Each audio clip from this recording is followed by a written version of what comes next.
Alright, welcome back to More Than Peaches Gaming. I'm your host, Mune, and today I want to talk a little bit about what's happening in the recent news for Neverwinter. And while I discuss this, just go ahead and enjoy the footage from Acquisitions Incorporated weeklies. So, just me on my lovely adventures.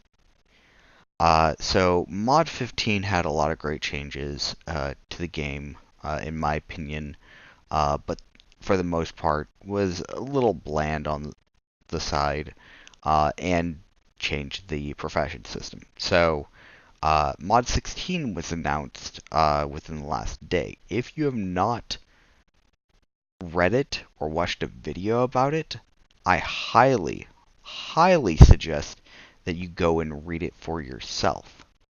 Okay? Rather than getting it from a secondary source. But if you are an audio person, there are plenty of other YouTubers out there that have been talking about it, like my good pal Rainer,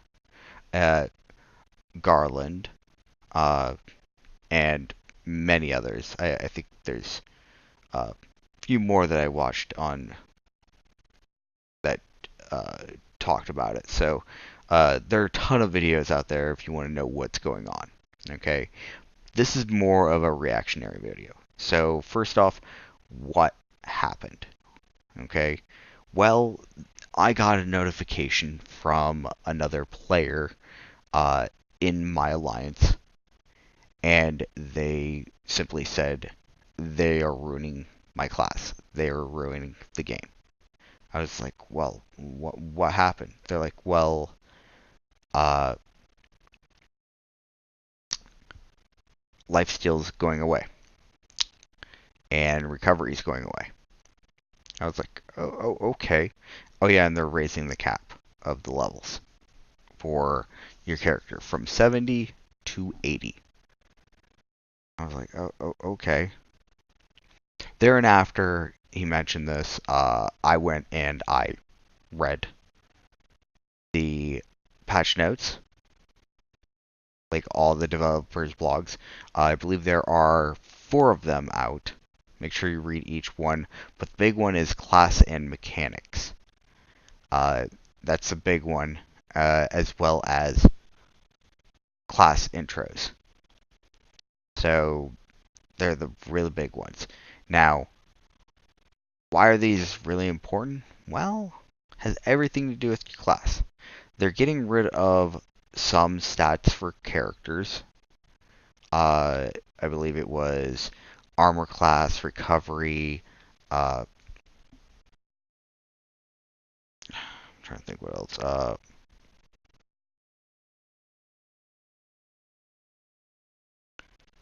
Yeah. Lifesteal.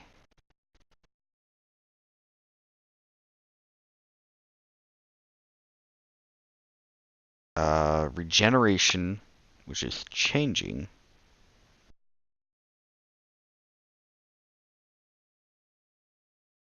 To a set amount as you are going about your business, and it's the same for everyone, so it's not like one person heals any faster than anybody else. They are also removing AoE resist, which is area effect resist, and DOT resist. So those were the big ones. Okay. So what is that? Like 6 things? So yeah, that's pretty big. Okay. In their place, they are replacing them with critical avoidance, awareness,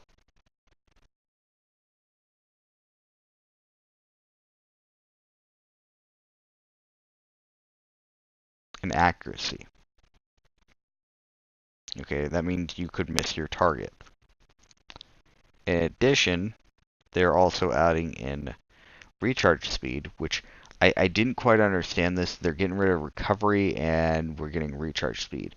Recharge speed to what? Our wills are pretty quick, so I don't think it's that. Is recharge speed for our encounters? And if so, how is that any different than recovery? So that's what I really want to know. Okay.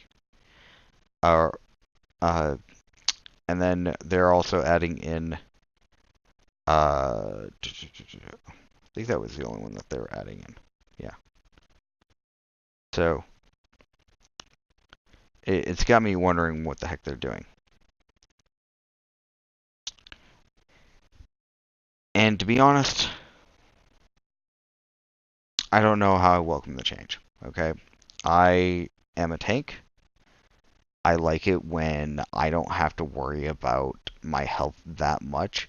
Like, I don't really have any lifesteal, and so it never triggers. But I do know some damage classes that do, because that way the uh, devoted cleric, which will soon be called the cleric, uh, how they aren't on healing. That's not what they do. They buff. They buff the party. Okay? Just like I am a power share pally, I tank and I power share. Okay? That's what I do. I have to try to stay alive and keep aggro, which sometimes can be difficult, but in this case, I think I do a pretty nifty job. Okay? But taking away that lifesteal means that we're going to have a dedicated healer at all times. The problem is that most of the current dungeons that are actually worth running, should I say, it's like all the high-end stuff, they don't have a spot for a buffer cleric and a healing cleric or a healing paladin. Okay? So you can't really do that unless you're doing a private queue. So it's not really nice to do that, and it's kind of a pain in the butt.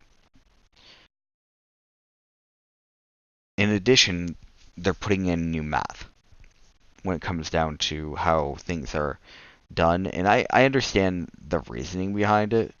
It's to make things a little bit easier to calculate and so people know what they can calculate. The only thing I wish that Cryptic would do is make it public knowledge on what all of the stats for the enemies are, because that is going to be a big, big thing. Okay? If you don't know what your enemy stats are, you don't know what you have for your percentages, you don't know what you're actually getting for your stats. I think that's the biggest problem that I have. Okay? Another thing that affects a lot of people, crit chance is being capped at 50%, and deflect is being capped at 50%. Okay? And combat advantage is getting a boost from 90 to 100%. Okay? The reason why I'm a little bit concerned about these is right now I have a 100% crit build with 100% armor pen, and I strictly, get this, strictly on my character, and I'm not talking about my companion, my character, I build for power. Okay? On my companion, I build for crit. Okay? So standing idly by, not in combat, I barely have anything, but when I actually go into combat, I can get up to 100. Okay? And I'm not even wearing rank 14 enchantments on my companion. Okay? I am wearing rank 13. Okay? Not even maxed out. On my character, I think I have one rank 14. I have one rank 14 enchantment on my character from the anniversary event. The rest of them are 13s for the offensive and defensive slots. And then on my companion, they're all 13 with the exception of the bondings, which 2 bondings are 12s. If I remember correctly. Yeah. They're the 13s. They're not maxed, is what I meant, for the bondings. It's been a while since I looked at those. But that being the case, crit strike being reduced, and then having enemies having crit avoidance, it's like I'm being humongously nerfed. Okay? So, not exactly thrilled about that. So, not that I can blame the company, I understand why they're doing it, but with the changes, they're raising the cap to 80. That's going to be neat. Which will give us a new daily encounter and at will. That's pretty cool. I thought that was neat, and the only bad thing about that is if you've invested in your armor and your weapons, they're no longer going to be end-game gear. And unfortunately, unless they get pumped in the next mod, because I have Masterwork 3 weapons, and they cost a hell of a lot of money, okay? And I don't mean like, oh yeah, they're like 20k. I mean like a million a piece, and I have two. So about 2 to about 3 million 80 worth, okay? And that's just for my weapons, you know? But, I don't know how I feel about going into the next mod, having to basically replace all of my equipment yet again. Okay, this is getting really, really old, really, really fast. I would like to keep my gear for longer than a mod. Okay? Like the gear that I have on right now, my armor piece is from Castle Ravenloft. Okay? Cryptic, I know you might not be listening, but in Mod 15, you gave us the option of getting item level 600 gear from the new campaign. You know, by participating in it and doing the stuff for it. And now you're telling us, hey, look, next mod, new gear. I'm tired of replacing my gear every damn mod. It's getting ridiculous. Before mod 14, I got the Cholden stuff. Yeah, you see a pattern. Okay? But moving on to more of the changes. Okay? I want to talk about. So they did the name changes. I don't really care about that. The name changes are fine. Does not bother me. Okay. However, the idea that they're going to change the feat trees to be you have to pick from a pair, and that you're only going to have 2 paragons to choose from, more or less, and that certain class is going to be designated roles based off of their abilities. Like my class, the Paladin, as you can see here, I am a tank. I always queue as a tank. That doesn't necessarily mean I've always been a tank. I originally started off as a healer. I switched because we couldn't get any healers to run content. So, but the cleric can be queued as a healer or a DPS. It's a little weird, but as far as I could tell, the last mod or so has been doing a lot to destroy the idea of the cleric being a DPS. So I don't understand this change all that well. Okay. In addition, the Guardian Fighter, which will soon be called the Fighter, will be able to queue as a tank or a DPS, depending on how it's built. Same thing with our Barbarian, which was previously the Great Weapon Fighter. And the Warlock as a healer or DPS. Here's a wake-up call for anybody paying attention. If you want to be a healer, you know, as a Warlock, I don't know how well it's going to work. Especially when they are getting rid of recovery. Because last time I checked, you need to have a lot of recovery to be able to do your job. Same thing with an actual cleric. You need to have that recovery. Otherwise, you're not going to be able to do what you need to do. You're not going to be able to heal people. You're not going to be able to support them. So we'll just have to wait and see. And then the ranger, the rogue, and the wizard will all have 2 DPS Paragon paths. Okay, I don't understand why this is even the case. Mainly because the wizard, the control wizard, does have a support class kind of Paragon and build that is currently out there, but now all of a sudden we're getting rid of the support abilities for the class and just making it straight DPS, which is really weird. I don't necessarily think that's a really good idea. I think that they should have left it as I would put, more so of a support class type of thing. Just like I don't think that they should have went straight for the Trinity. Instead of that, they should have done something like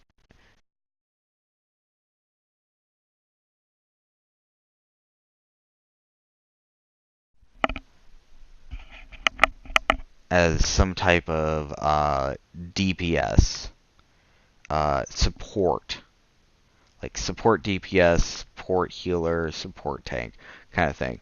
But I don't know if they're going to allow that. Okay, that's my big thing with that. And they're putting a lot of emphasis on tanking and actual healing, which I think are important parts of the entire gameplay. But at the same time, not everybody wants to focus on healing. And I'll be honest with you, in the current build, the best healer, get this, is probably going to be the Templock. Okay? Followed by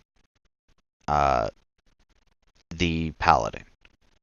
Because Paladin just simply has that ability. They can do that at will, and it just heals the hell out of everything.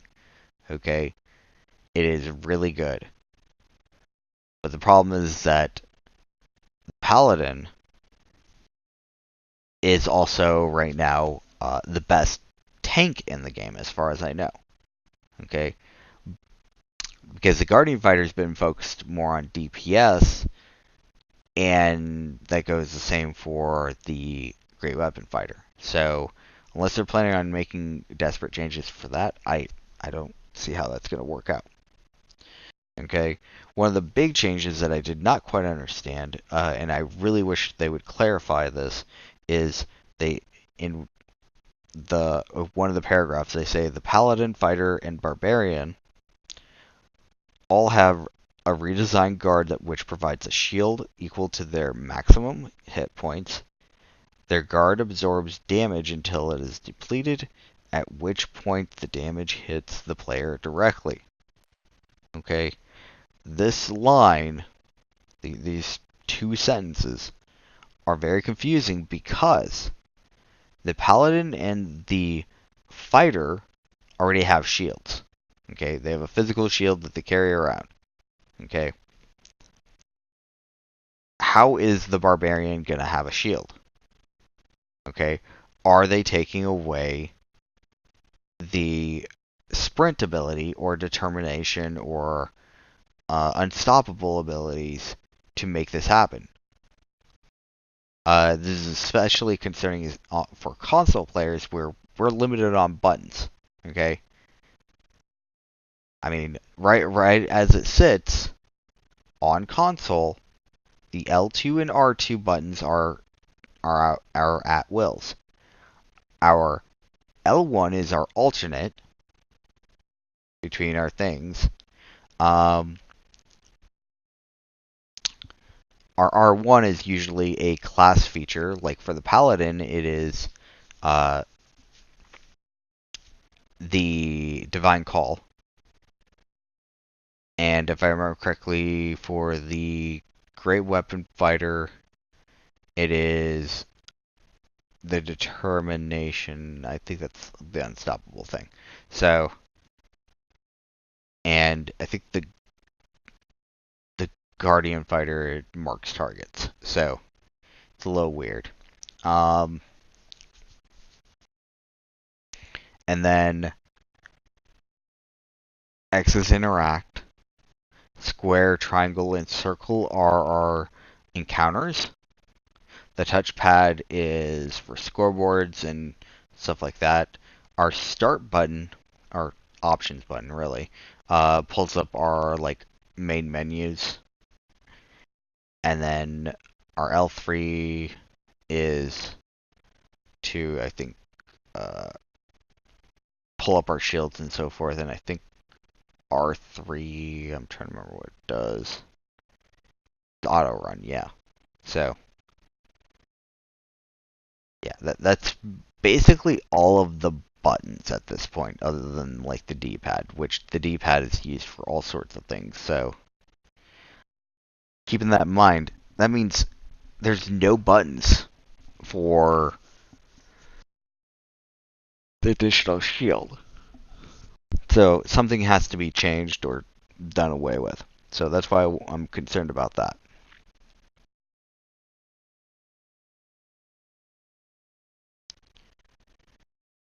And then, one of the last things I want to talk about is item level and scaling. They've been talking about making these changes, and I understand why they're there and why they want to change them, because item level can be manipulated so easily in this game. And I keep saying it over and over, item level doesn't reflect skill, okay? Equipment does not reflect skill. Yes, you might be able to live a little bit longer, but it does not dictate how good you are in any context. Ooh, nah, I'm yawning. Okay. Uh, so yeah, that's a lot to take in. It is so much, and on top of that, we get the new campaign. Okay, with all of the changes that are going on, some players have even asked me, why doesn't why isn't it just a new game? Okay, why go through all this trouble? And a lot of people point the finger at PvP or a certain platform the game's played on, and people complaining. And I'll be honest with you, it's incredibly difficult to play a game where you are taking months, if not close to a year, creating your character based off of existing builds or maybe even your own, and you have goals and aspirations based off the current system, and then it just being taken all away because somebody wants to change it. Uh, and I bring this up because I know people who are in the game. They've been working on uh, getting their enchantments up and their gear ready to go to increase their crit strike so they can have 100% crit or close to. Alright? Well, that's good and dandy and all right now. And they've been working on this for like 3 or 4 months. And come mod 16, which is in about, for console players, it's going to be roughly, assuming about 4 to 6 months from now, it's going to drop, and it's not going to be pretty, because then they're going to have to rethink about everything that they've previously done, because everything's been shifted and changed, and yeah, that's a lot to take in. It's a lot of money in game. And to some players, it's the breaking point, especially ones trying to become endgame players. People who are trying to do stuff so they can experience the game that has been designed for them, and they've been playing their hearts out. Okay, and I'm talking about people who've been playing this game for, 3 to 4 hours a day. Okay? And I know what it's like to be like them, because I remember back in Mod 9, me and a few other people I know, we would put in, 8-hour days playing Neverwinter because we were that dedicated. Okay? Nothing quite like going to work, coming home, jumping on the game for 8 hours after work, and then trying to get as much done as you can in a day and repeat the process every day because that's just how much there was. Okay, it's full on grinding. And then when Mod 10 dropped, it did continue, but we have this situation built up. Okay, and I don't want to sound all negative about this, okay? There are some positive points with this, okay? But the biggest problem that I have with it is that a lot of things changed in the game, and it feels like these changes are not geared towards experienced players who have gotten stuff done. I believe these changes are for newer players who need something to change, or those that are playing PvP. And I hate to point the finger at it, but yeah, I think that's really the case. Okay, yes, some things are busted, but here's the thing. Nobody really cares that they're busted unless you're playing PvP. Some people want things fixed because group dynamics and changing the meta of their groups. Yeah, that's fine. Instead of nerfing everything, you should probably work on adjusting how you can buff people.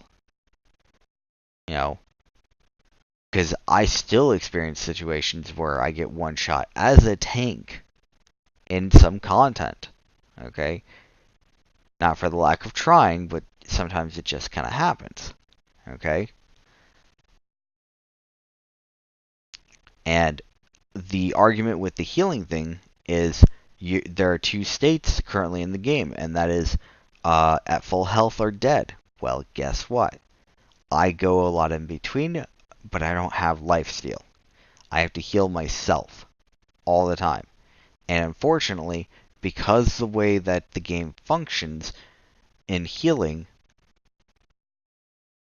the best way to heal yourself is, well, be a tank. And use stones of health. Otherwise, potions don't do the trick. I think the biggest potion is 35,000 for an exalted healing potion.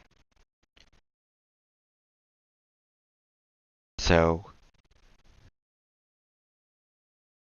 keep that in mind when you're looking at this and you're complaining about not having healers and there needs to be a functionality for it. Well, yeah, but the best way to have their functionality is if you're going to remove lifesteal, you're going to need to do something about enemies hitting so goddamn hard. Okay? Because, yeah, people have lifesteal and stuff like that because it works. I'm wearing a freaking Soul Forged because healing's not a thing. Okay? And I carry around a Stone of Health because it is the next best thing. Okay? And I use that. I use it quite a bit. Okay? But the problem is I also have, I don't know, what is it, like 8 or 9 of those Stones of Health. And they have like 200 charges on each one. Okay? And I didn't buy them. They just came out of stuff I got from various events and through the natural progression of the game. So, yeah, that is quite a bit. Okay? If you're looking at the longevity of the game, you gotta give players a little bit more of what they need. Not necessarily what they want for changes.